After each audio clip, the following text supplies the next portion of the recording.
Zack's fear of swimming has always haunted him, but his best friends Darius and Jordan won't let him sit out their lazy tubing trip down the Farmington River. What starts as a light-hearted adventure quickly turns ominous as Zack's memories of a near drowning and a mysterious force pulling him under start to resurface. Just as they begin to let their guard down, a mysterious stranger with a thick Scottish accent joins their drift, and he knows more about the river's secrets than anyone else. What sinister force lurks beneath the calm waters? Find out as Zack and his friends face a terror they may not escape. The River Serpent by Tristan Mason. It's time to sit back and relax with your favorite drink and listen.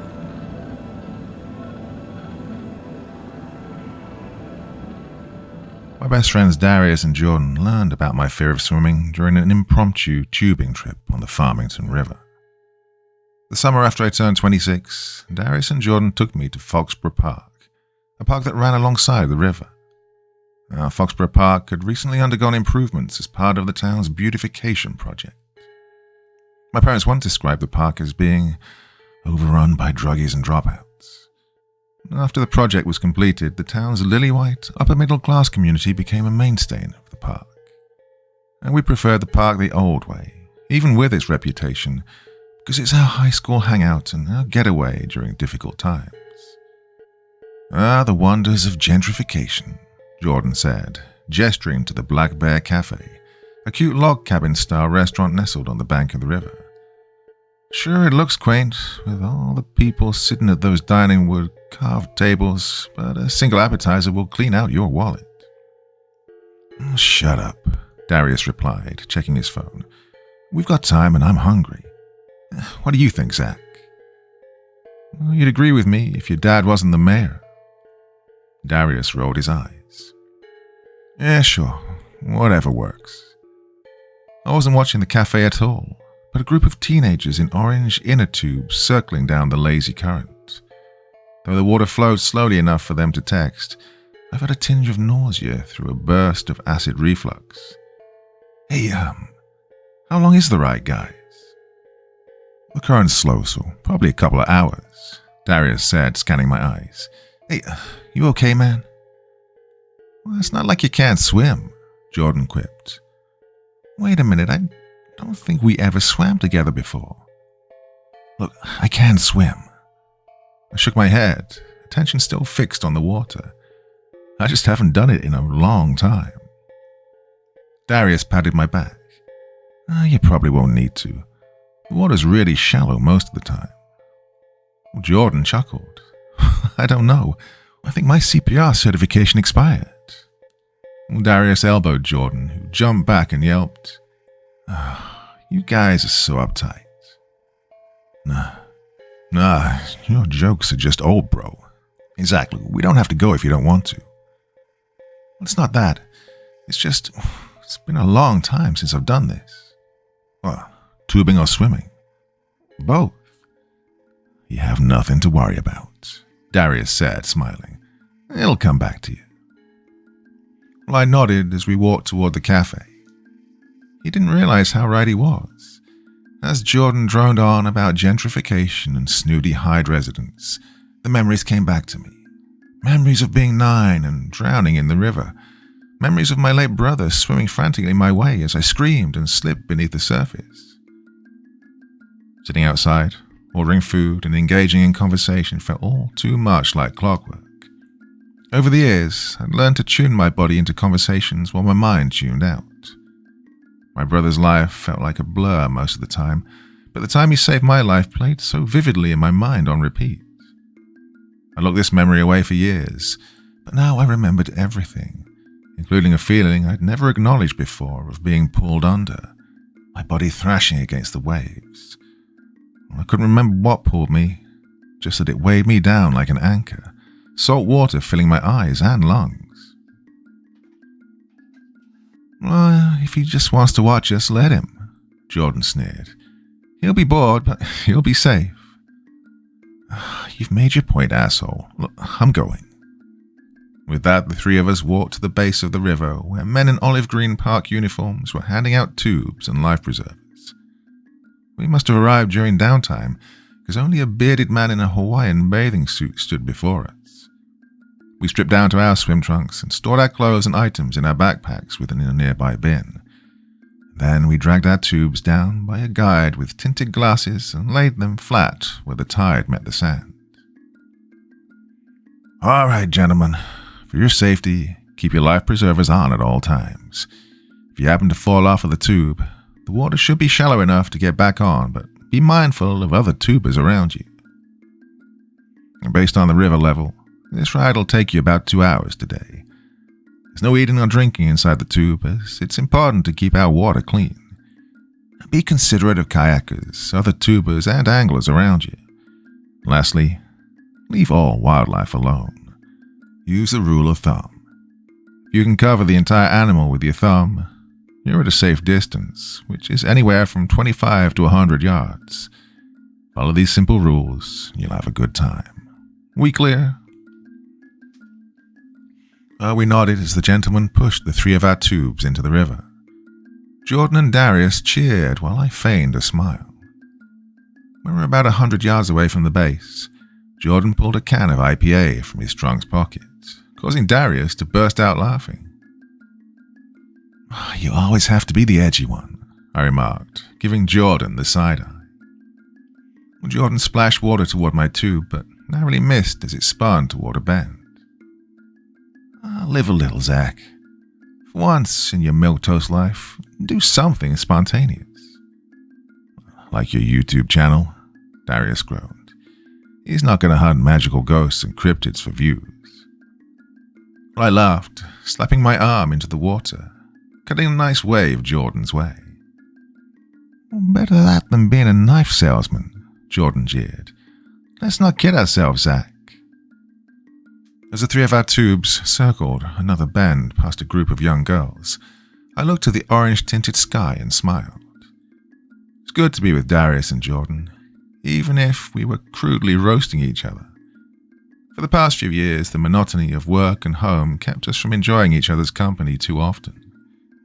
Darius worked for a tech company in Japan and only visited the States a couple of times a year.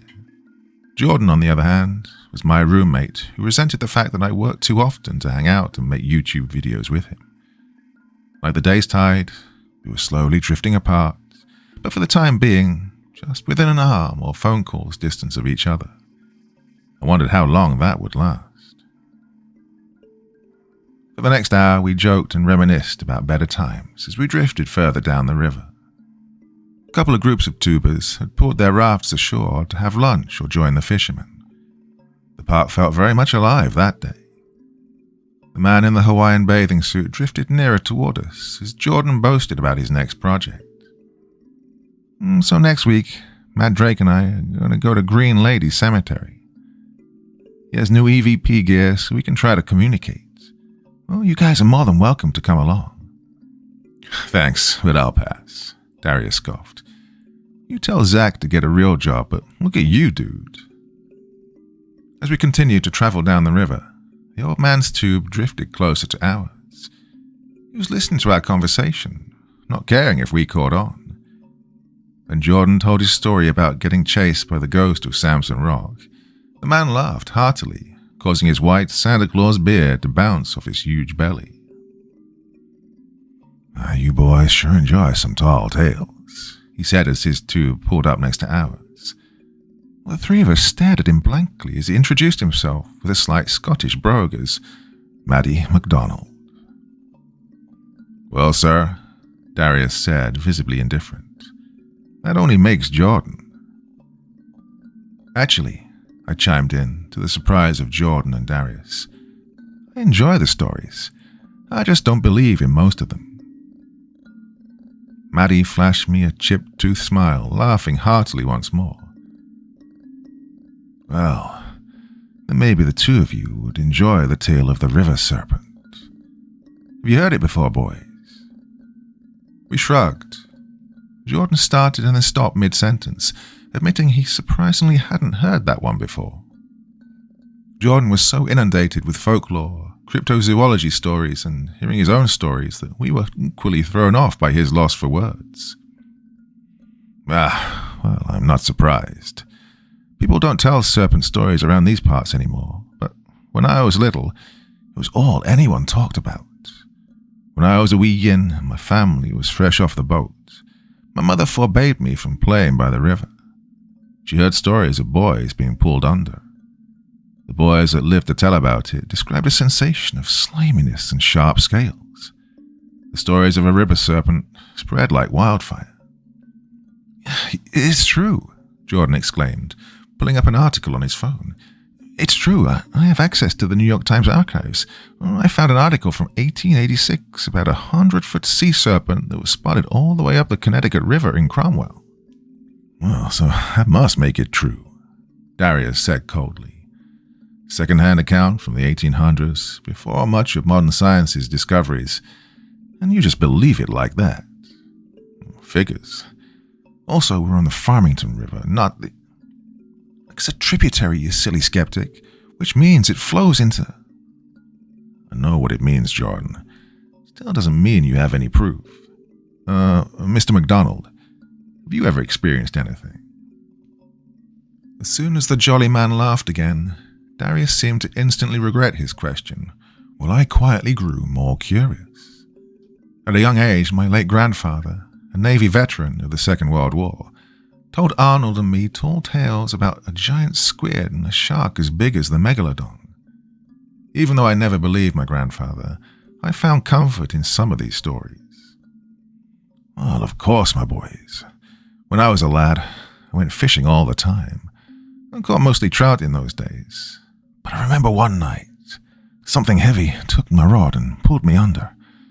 It was the most violent force I ever felt.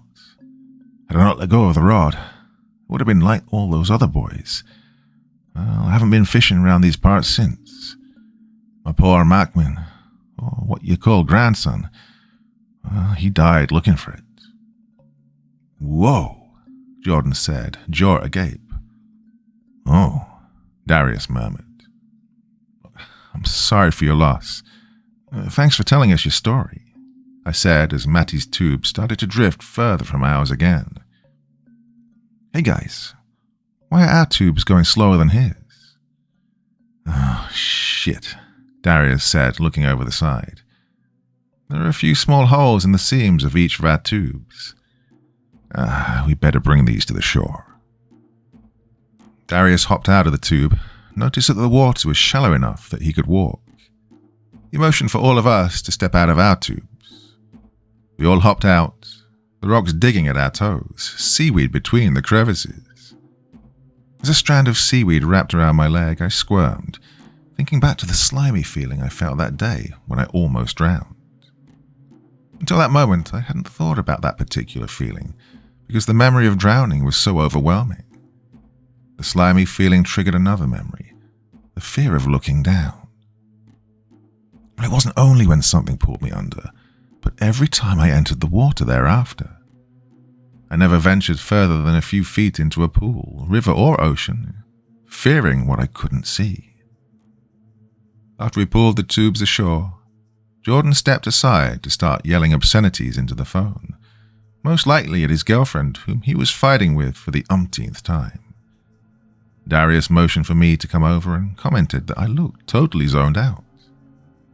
"Zack, you okay, man?"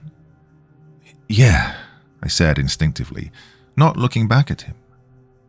The wet sand beneath my toes reminded me of the first feeling I recalled when I woke up gasping with my grandfather looming over me, his meaty fingers locked over my chest. A small crowd gathered around us, their faces drifting in and out of focus. Well, for years that moment had been a blur, a frightening, overwhelming blur that stayed in my mind's black box of repressed childhood memories. "Well, I call bullshit on that." "Yeah," I replied, awkwardly laughing. I looked toward Jordan, who was dragging the deflating tubes up the hill toward a park worker. When he was out of earshot, I said, "Hey, I almost drowned here when I was a kid." "Drowned?" "Yeah, I'd fallen out of my tube. I could swim, but something like a rip current pulled me under. I thought rip currents only happened near the sea. Yeah, that's the thing. It makes no sense, but I don't know how else to explain it. Darius put an arm around my shoulder and stood with me for a moment. And I'm so sorry that happened to you, Zack. I can't imagine what it felt like. No wonder you were all quiet today. Yeah. I hear Jordan raising his voice. I'm going to go check it out and hopefully stop him before he gets thrown out of the park. You good here? I will be. Thanks for doing that. I really don't want to talk to him right now. Well, someone has to. After Arnold and my grandfather rescued me, I didn't think much about what happened to me or how it affected me emotionally. At that age, my life moved on normally and was filled with too many school days, birthday parties, and karate practices for me to care about the past. When my brother died unexpectedly a year later, I felt like I was drowning all over again. I was racked with guilt for not being able to save my brother the way he'd saved me. On my most miserable days, I even thought about going back in the river and waiting for an unexplainable force to pull me under again. Part 2. As I walked further down the bank, I struggled to find the exact drowning spot or anything that remotely resembled it. Maybe the current was too high. Maybe the shadows blanketing the river made it too difficult to see. Either way, I lacked the focus to continue and sat down by a large boulder. My head throbbed. For some strange reason, my jaw was throbbing too. When I looked up, the sky morphed into a dreary mix of purple and black. When I looked back for the direction I'd come, I saw nothing more than boulders varying in size. How I'd walked so far, I wasn't sure. Well, I attempted to call out in the direction of the guys, only to find my voice faint and hoarse. I rubbed my hand over my throat and tried to clear any saliva trapped inside. No saliva lingered. I attempted once more, only to find my voice fainter, hoarser.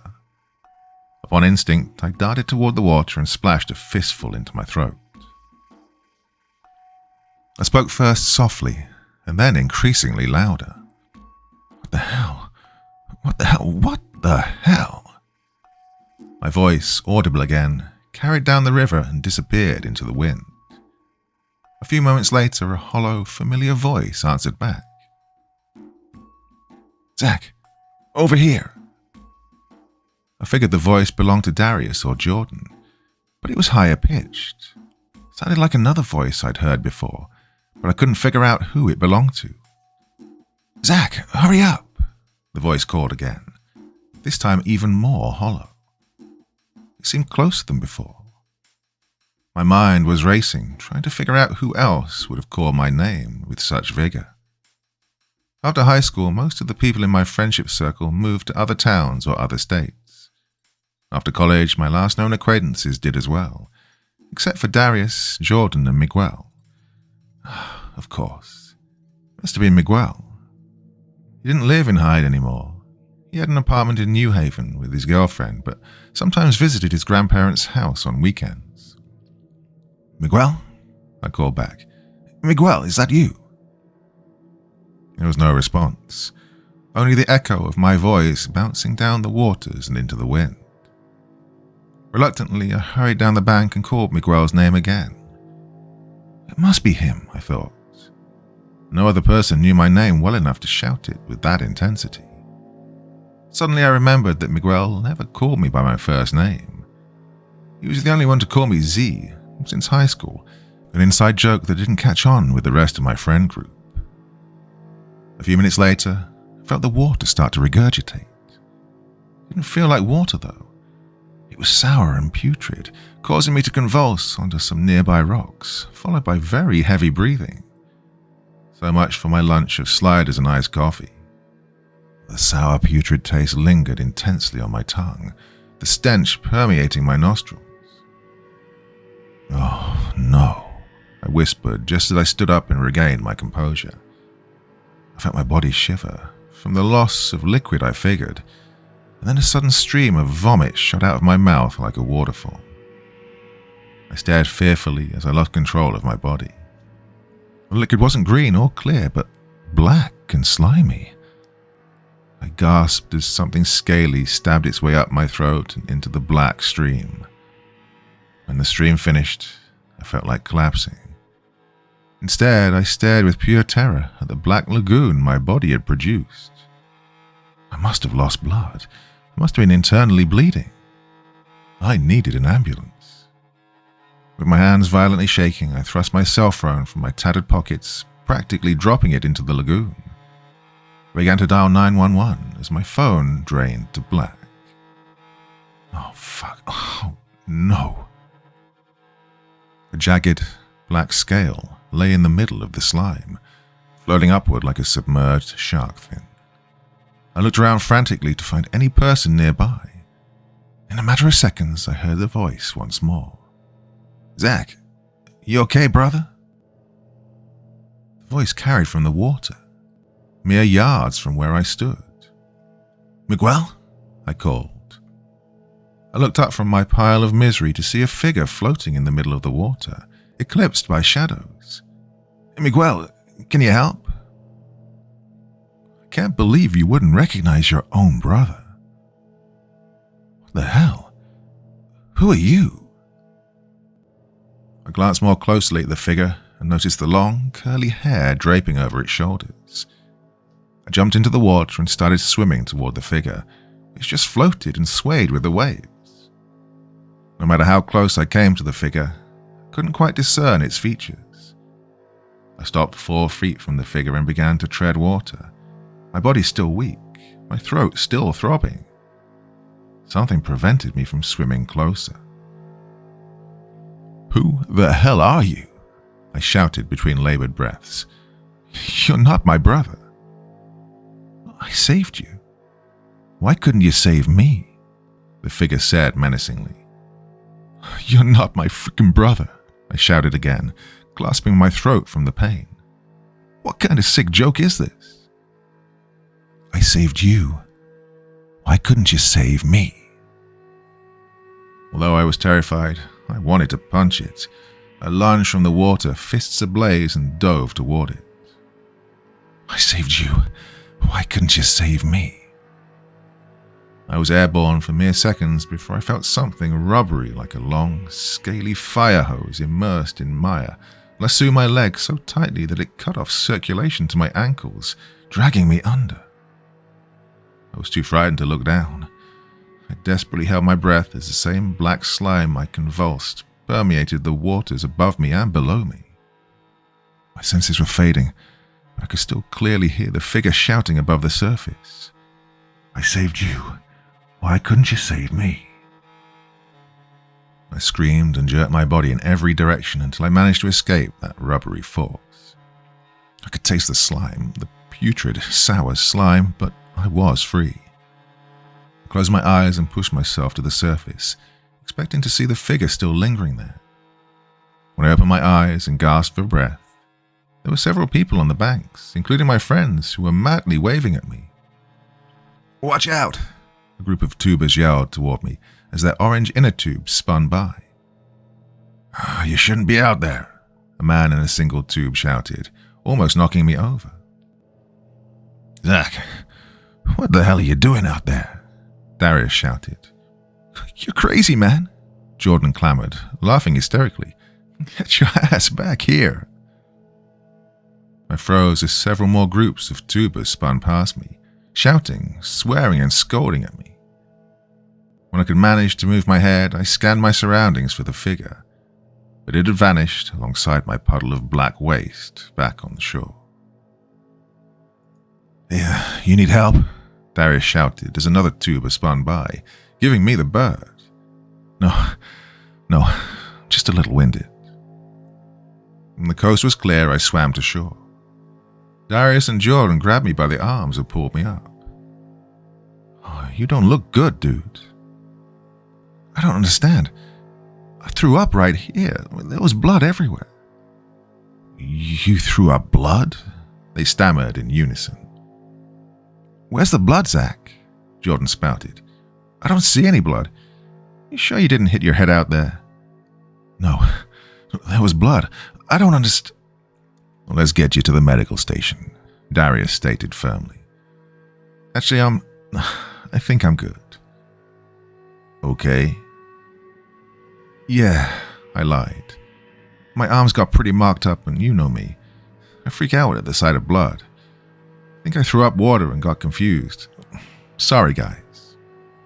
Okay, so why were you in the water? Darius asked, arms folded, biting his lip.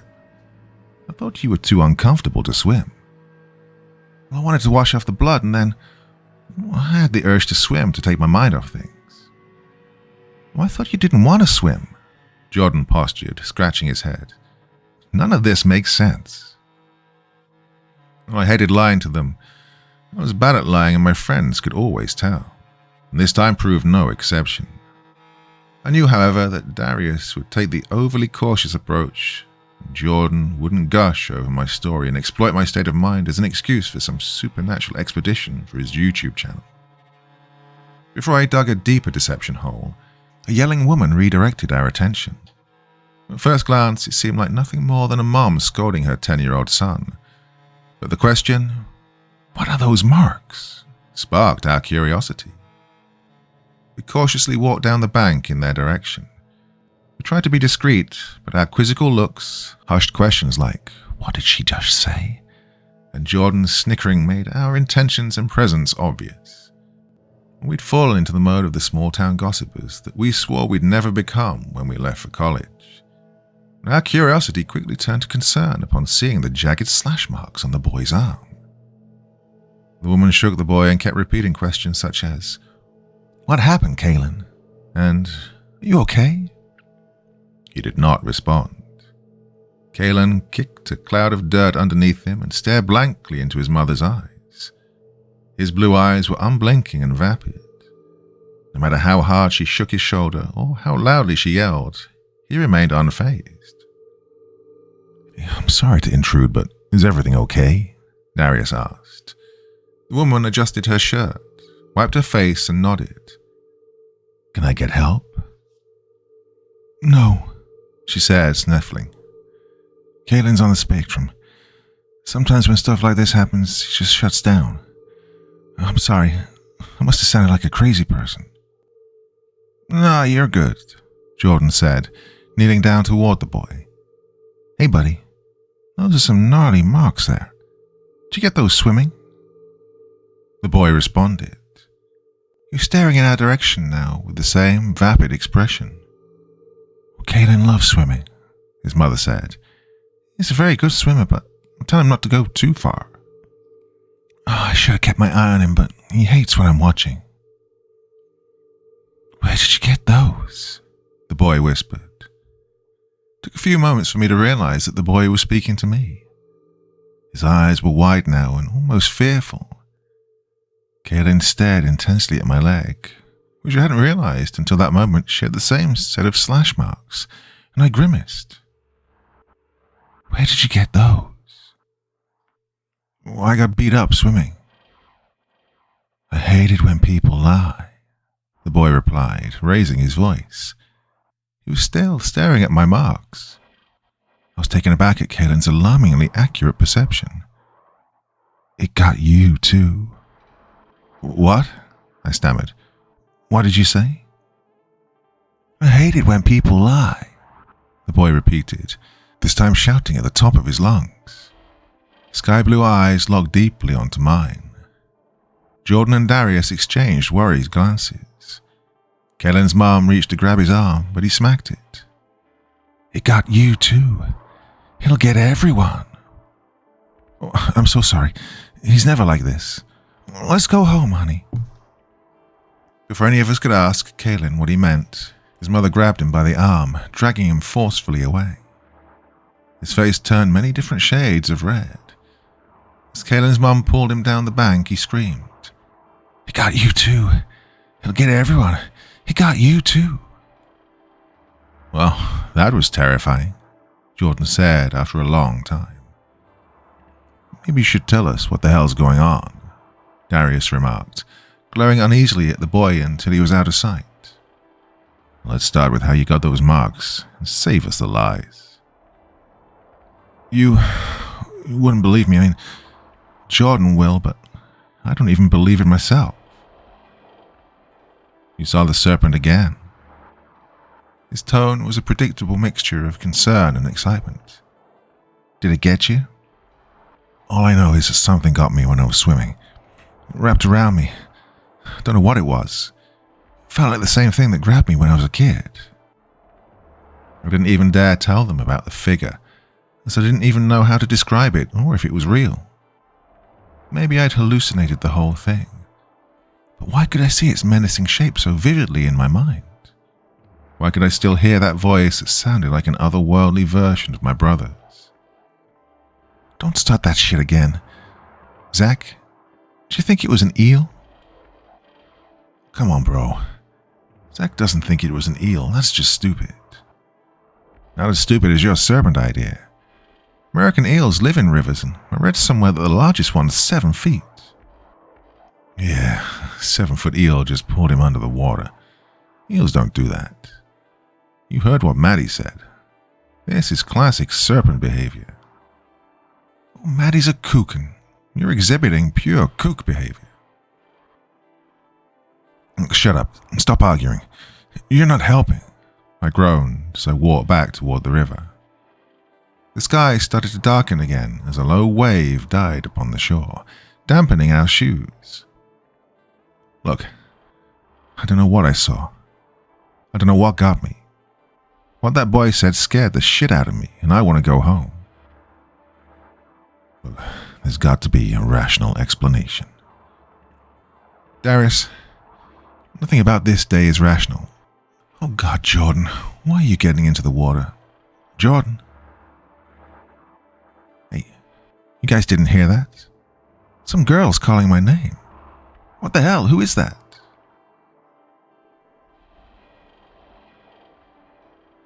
Part 3. By the time Darius and I reacted, Jordan was stood waist deep in the water. A moderately sized wave smacked his forehead, rapidly washing over him. Jordan jumped up, hastily wiping his eyes, and trudged forward. Rain started to cascade down from the velvety black skies. We called for Jordan to come back, but he continued to wade toward the drop-off, his eyes fixed intently on something in the distance. Sarah? Is that you? Oh no, I whispered to Darius. He grimaced and exhaled deeply. The very name made our skin crawl. Jordan's friend Sarah had died after a long illness in college. Was he hallucinating like me? Then again, had I hallucinated it all? What I saw felt so real. Yeah. Should we get him? I don't even know. As the rain crashed over Jordan, he screamed, his arms visibly trembling. Sarah, come back. Jordan, that's not Sarah, I shouted his way. The sound of the crashing rain and waves distorted my voice. He continued to scream, his entire body shaking now, his skin color draining to an awful pale. Jordan, get away from it. It's not Sarah. Oh, screw it, I'm going in. Before I could dive in, Jordan was already rushing back to the shore. He sprang out of the water and onto the dirt, now rapidly speeding up the grassy knoll towards an opening in the woods. Jordan's trunks were tattered at the seams, with 3 jagged slash marks running horizontally down his right leg. Without even looking at each other, Darius and I raced after him, almost tripping on a lopsided boulder midway up the hill, which caused Jordan to gain additional speed. For a mere moment, I thought I saw a young woman in a hooded sweatshirt. When I blinked again, there was just a tall oak tree. Jordan, stop, Darius hollered, but by the time we reached the opening to the forest, he already had. He stood still for a moment, staring into the narrow path and at an entrance sign that read, Red Brushed Trail. Only a few hikers were on the trail now, yet Jordan was staring intensely at their faces, trying to discern any feature that looked like Sarah's. Jordan, what did you see? She was right here. You don't understand. Sarah was in the water. Then she was running and I couldn't catch her. Jordan, I said softly. Sarah died many years ago. You don't understand, Zack. Jordan's words were faint. His entire body was still trembling, drenched in water and goosebumps. That was Sarah. She was right here. I know she died, but she was right here. Jordan collapsed to his knees and started sobbing uncontrollably. Darius and I knelt down with him and pulled him into our arms. We didn't know what else to do. Through all his faults, gullibility, and impulsivity, Jordan was still our best friend, and we'd never seen him cry this way, not even when Sarah died.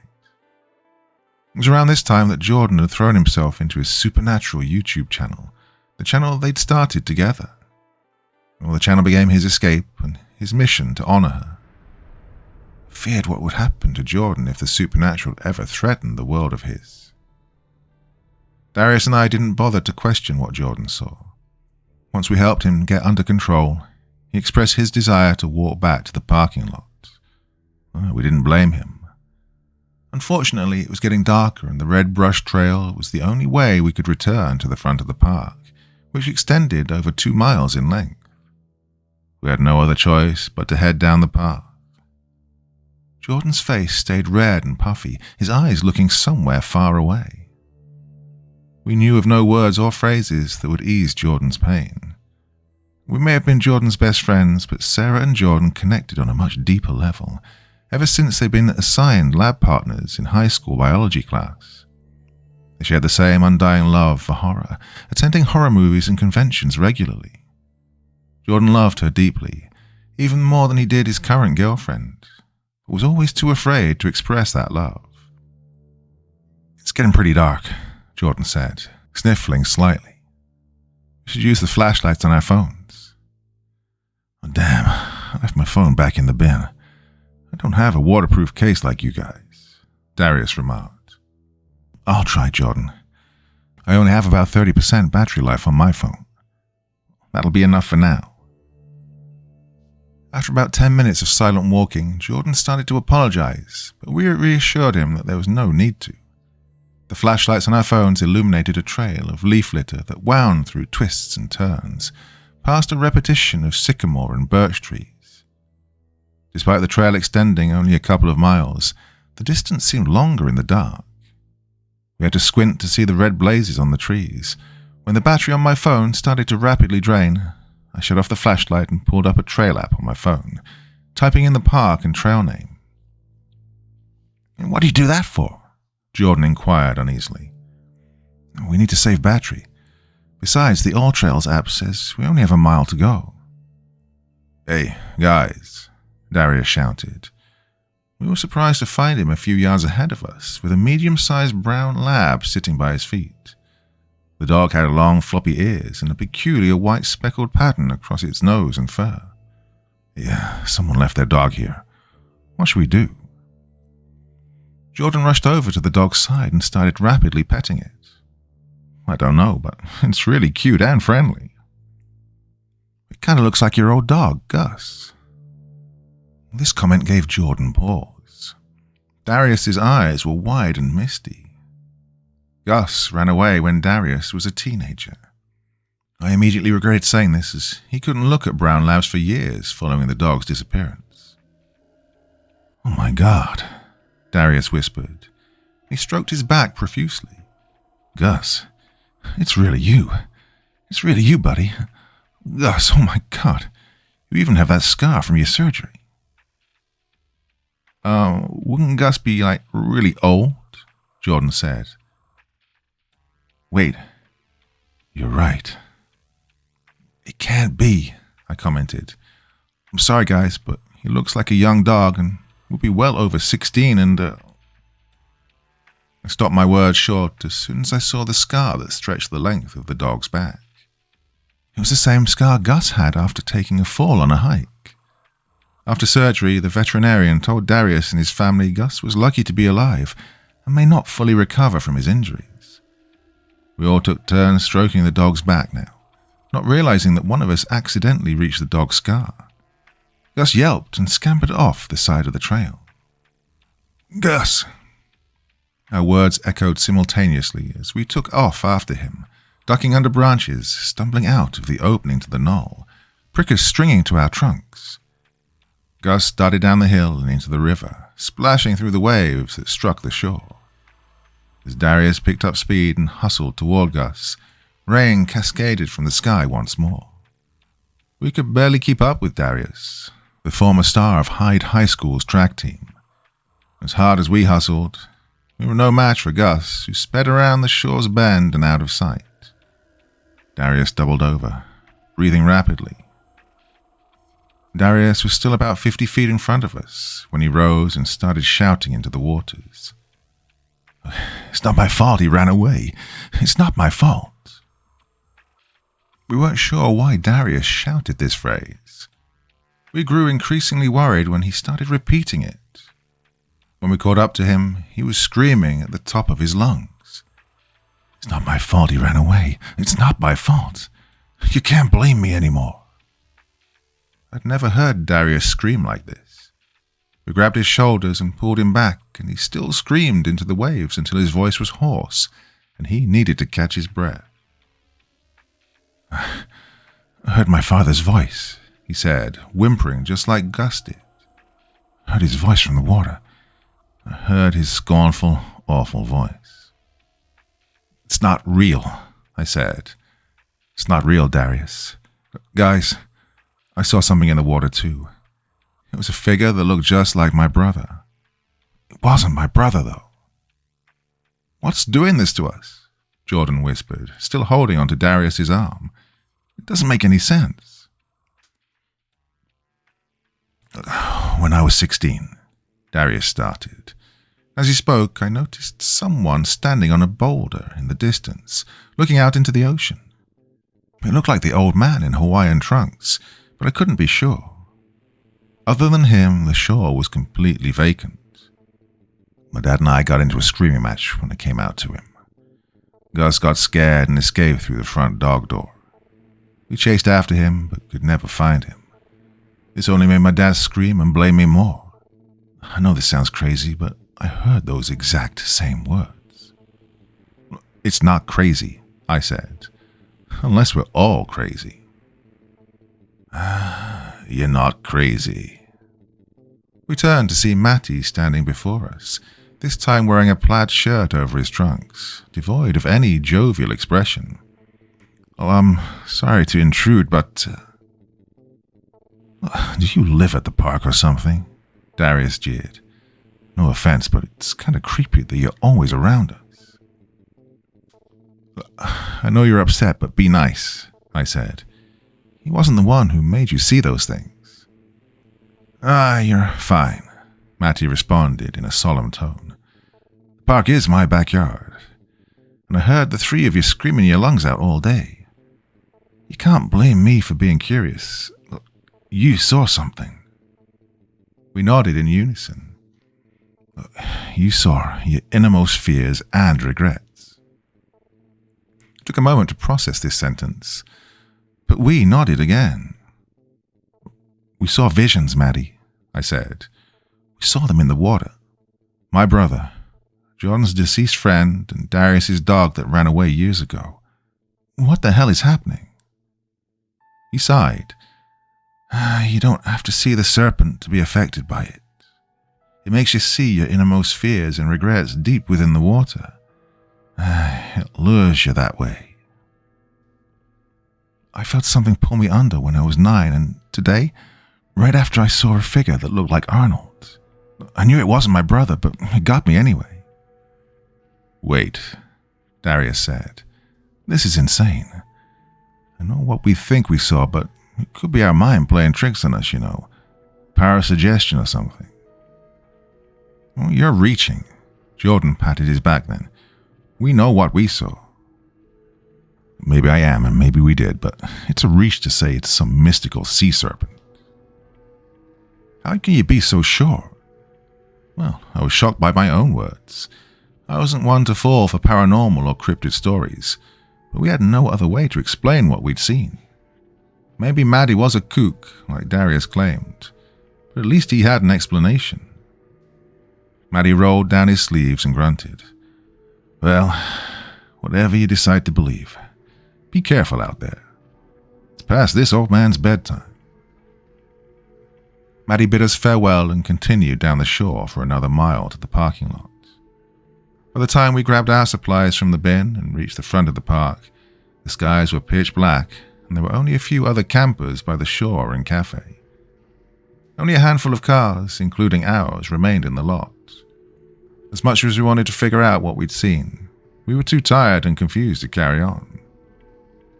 Well, this was weird and terrifying, Jordan said as we approached our cars.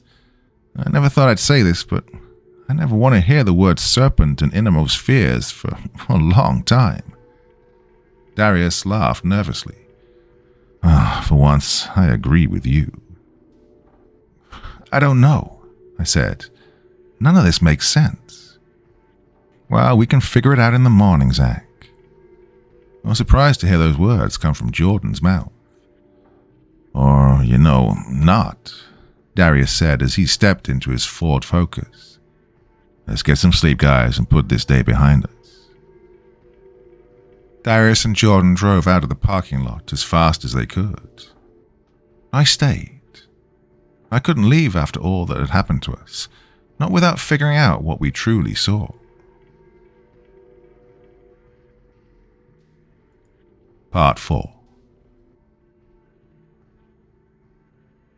After a few more cars left the parking lot, I made my way to the lightless, misty shore. I wasn't sure what I was looking for, but trudged into the mist anyway, hoping that my presence would draw attention.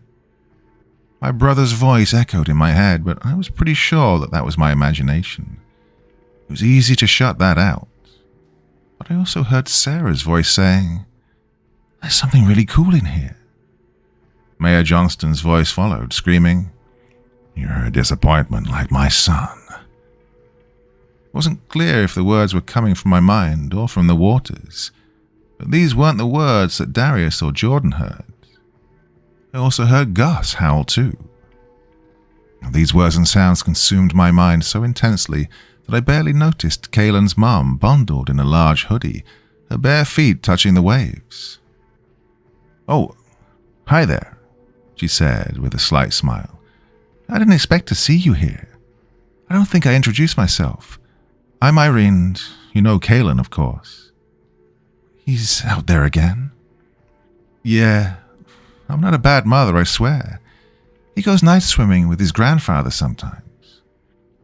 "Oh, not at all." I slightly smiled too as I spotted Kaylin breaking into a crawl stroke above the waves. "Wow, he's really good. How long's he been out there?" "Oh, too long. Kaylin, it's time to come back. Kaylin, oh, I can't see him anymore, can you?" "Shit, should I get him?" "I'm not a strong swimmer. If you could go out there and just tell him to come back, that'd be great." Well, I stripped my shirt and dove into the water, remembering what it had been like to swim in the river so many years ago. I was a strong swimmer like Kaylin at 9, but too fearful to swim at night. As I thrashed against the wave, I could barely see or hear anything. The deeper I swam, the worse my vision became. When I pulled myself above the water, I started to panic. I no longer saw the shore above the crashing waves, only the blood-red moon eclipsing the sky. "Kaylin! Kaylin, where are you?" "It's really nice out here tonight. Come a little further, Zack," a female voice called to my left. "You can't save him, Zack. You couldn't even save me," a more distorted voice called to my left. "Bring me my goddamn dog back. Should have been my son," an even more distorted voice snarled. I couldn't tell where that voice came from. The voice was more menacing and echoed even deeper into the waves. When the voices ceased, something snarled from beneath the water, followed by high-pitched, muffled screams. I forced myself down under, My eyes didn't adjust to the darkness, but there was just enough light to see black sludge permeating the water above and below me. The sludge stung my eyes. I closed them and forced myself further below. The high-pitched scream grew more audible now. My eyes opened in front of Kalen, who slipped in and out of consciousness as the sludge permeated his body. I couldn't see beneath the sludge, but I reached out to grab Kalen from the rubbery and scaly entity constricting his body. Surprisingly, his body slipped from the entity, and I pulled him above the surface. He opened his eyes, and we both were coughing profusely. Kalen forced himself out of my arms and hiccuped a mouthful of water. "Hey, are you okay, Kalen?" "You shouldn't have done that," Kalen yelled, and his eyes morphed from blue to a darker shade. "You were drowning. You can try all you want, but it'll always be the same." "What do you mean? We have to get back." Before I could say anything more, I heard another snarl from beneath the water. The rubbery and scaly entity emerged, taking the form of an enormous, twisting black tail. The tail swept over the waves, colliding with my body, its ivory scales puncturing my chest. My body propelled backward, dangling helplessly as it skirted over the now still rapids. Speed felt like being on an upside-down roller coaster without any straps or supports. I couldn't scream. I couldn't move as my body blew backward over the shore and onto the grassy knoll. Upon my body's impact, I slipped into darkness. When I awoke from my trance-like state, the sun beamed through my eyes. For some reason, I felt stiff without any excruciating pain. My arms and legs moved without peril. I rose to my feet and touched my chest, surprised to see my shirt back on and my cell phone in my pocket. God, had I dreamt the entire night before? At that moment, Darius's power of suggestion and hallucination explanation seemed more logical, even though I couldn't quite make sense of it. If a giant serpent actually attacked me and my body impacted the knoll at roller coaster speed, I would have been killed on impact. I also hadn't slept well the previous night, and probably collapsed upon the knoll, dreaming up my nightmarish encounter with Kalen and the serpent. It was all beginning to make sense, or at least I thought it did. The three of us came to the river with our deeply buried trauma, and after hearing the story of the river serpent, we saw and heard what we wanted to. People hallucinate to ghosts and demons for all sorts of strange reasons. I couldn't explain the psychology behind it, but figured this was the most satisfying explanation for the previous day's events. When I checked my phone, I found a number of missing calls from Jordan. With all the chaos from the previous day, I'd almost forgot he was my roommate. I texted the guys that I was okay and that I accidentally fell asleep in the park. As I finished the texts, I looked up to see Matty knee-deep in the morning tide. I rubbed my eyes to make sure I wasn't hallucinating again. "Matty," I shouted with glee. "You're a sight for sore eyes. What are you doing out here?" I expected to hear Matty's gleeful voice, but upon reaching him, he responded with a sense of sorrow. "I came out here hoping to see my poor Macmin or Nikian. The serpent only lets you see what he wants. I didn't realize both of them died. Matty, I'm so sorry." He sighed. "Kaelin drowned looking for the serpent. Irene passed shortly after, probably of a broken heart." My heart was exploding in my chest. My entire body felt nauseous. I excused myself and rushed up the knoll and projectile vomited black sludge onto the grass. Another scale floated upward like a submerged shark fin. After, my body felt empty and lifeless. I blinked, and there was nothing there but tall grass, and in the distance, the sound of the cruel morning waves.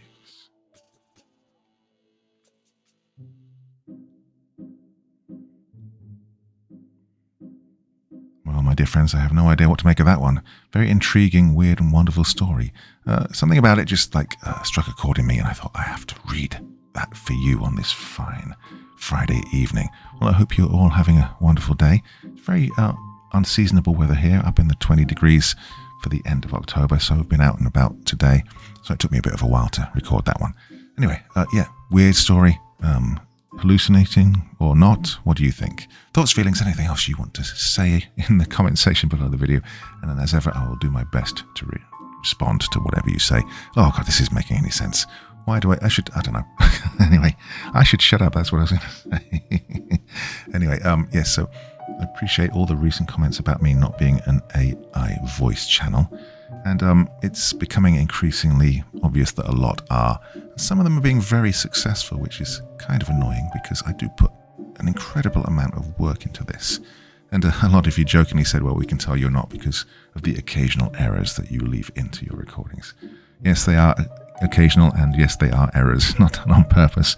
But I guess it is nice to let you know that, yeah, I'm here, I'm real, sitting in a room in front of a microphone doing this, not just plugging some words into some software and letting it churn out boring, bland content. Okay, point made, I think. Anyway, okay, so thanks to all of you who responded to that, and let's just keep the good fight going, because I don't know, it just sounds so soulless when it's just put into a machine that churns it out, and there are no mistakes in the narration whatsoever. Okay, I'm definitely stopping now. All right, have a lovely weekend, everyone. Back again very soon. Till the next time, very, very sweet dreams, and bye-bye.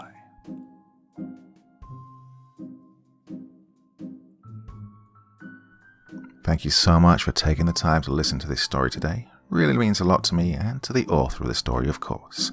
Well, if you want to know more about me, I'm pretty much everywhere on social media. You can find me on Facebook, Twitter, Instagram. You can download my music on SoundCloud. I've got a Patreon if you feel like. Throw me $1 or $2. Very much appreciated. And of course, on Reddit, I have a place where you can leave stories if you want me to read one that you've written. Well, hoping to see you all again very soon. Till then, sweet dreams. Bye-bye.